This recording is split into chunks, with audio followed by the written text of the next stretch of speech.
જય દ્વારકાધીશ, જય મામાદેવ. સ્વાગત છે તમારું આજના આપણે એક નવા બ્લોગ વિડીયોની અંદર. ને આજે આપણે થોડુંક નાનું એક્સપેરિમેન્ટ કરવાનું છે, કેમ કે આ આપણે જે સૌરાજનું કંપનીનું સ્ટેરિંગ છે એ થોડુંક મોટું આવે, એટલે અહીંયા દંડામાં લાગે હતું, એટલે એમાં આપણે ફિટ કરવાનું છે 4 વ્હીલનું સ્ટેરિંગ. જોઈએ લાગી જાય કે શું જાય. ભરતભાઈ જુગાડમાં હોય કે હું ભરતભાઈ લાગી જાય કે લાગી જ જાય ને. પછી તો હજી તો કોઈ શું નો વારો લેવાનો છે. આમાં કે હજી આ રીતના જુગાડ કર્યો, હવે જોઈએ લાગી જાય કે શું થાય. તો વિડીયોમાં આગળ બના રહેજો, બતાવું તમને.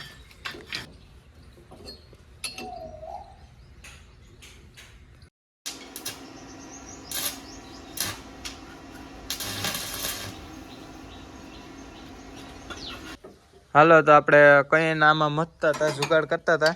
છેલ્લે હવે નીકળી ગયું સ્ટેરિંગ.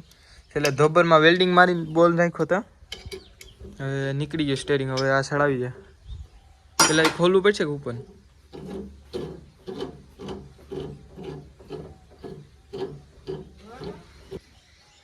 હાલો, તો આપણે સ્ટેરિંગ તો નીકળી ગયું. હવે વરી ગયું કે નહીં? થોડું વજન છે એમ તો આમાં. આને મૂકી દે. હવે આનો જુગાડ કરવાનો છે, જોઈએ હવે કઈ રીતના થાય.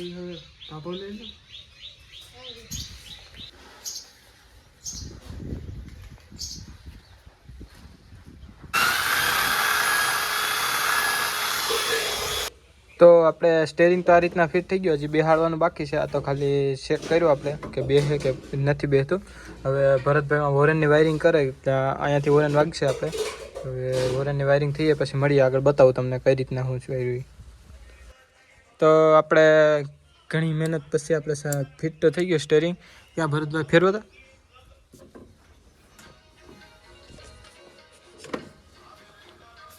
હવે વોરનનું વાયરિંગ જોઈએ તો પછી કરી નાખીશું.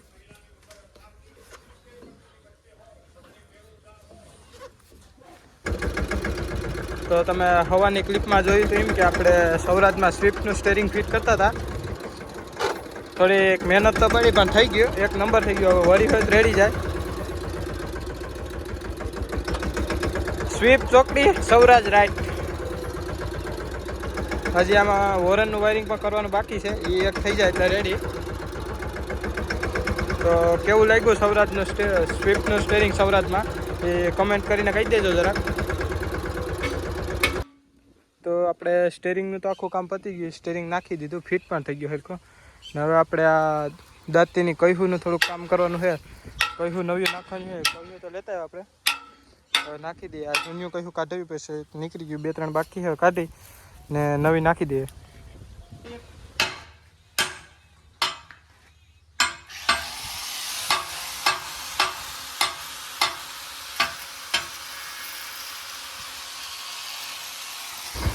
હવે આપણે કહ્યું ને તો સડી ગયું, દાંતી રેડી થઈ ગઈ ને સ્ટેરિંગ પણ ફિટ થઈ ગયું. તો હવે ચેક કરી લે, ખેતર થોડું ખાલી એમાં ચેક કરી લે કેવી હાલે શું છે, તો બતાવું પછી.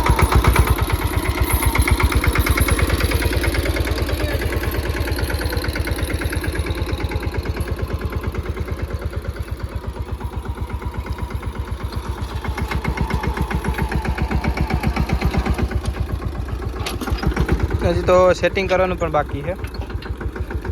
રોટાવેટરમાં હાલેલ હતું.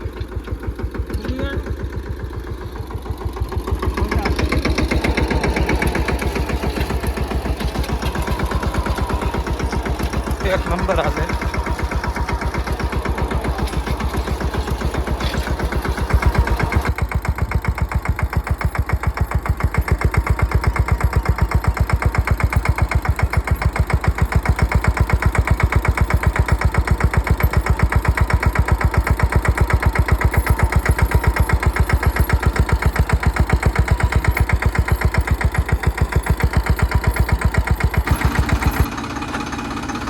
તો આપણે ત્યારે લગભગ 12-12:30 જેવું વાગ્યું ને આપણે મેહુલભાઈ આખે ત્યાં આવી ગયા. મેહુલભાઈ ત્યાંથી આખે આપણા મોબાઈલ પાવર નથી, પાવરમાં રાખ્યો. શું તારે કે કહેવાનું છે? થોડું ઘણું તો કે આપણે કાંઈ નથી કહેવું. આ ઇન્સ્ટાગ્રામ મોનિટાઇઝેશન થઈ ગયું કેવું? તો આમાં કારા કોપનો તડકો છે. હવે આપણે એસી કેબિન ફિટ કરાવી અહીંયા કરાવી. યુટ્યુબની ઇન્કમ ચાલુ થાય. હા, યુટ્યુબની ઇન્કમ ચાલુ થાય પછી કરાવી ને. આપણે ઇન્સ્ટાગ્રામ ને આખરી તો કંઈક દેશી જુગાડ કર. આટલી સિંગડી લઈને આવ્યો, હવે કહીએ પ્લાનિંગ પણ ચાલુ થાય. દીવાની ઇન્કમ થઈ જા તડકાની એસી કે બીનો देखो ना કેમ છે ખાલી એસી અરે કઈ કેવાનું એસી માં મજા આવે કે એ તો કરવો પડે ને ડંગ ડંગ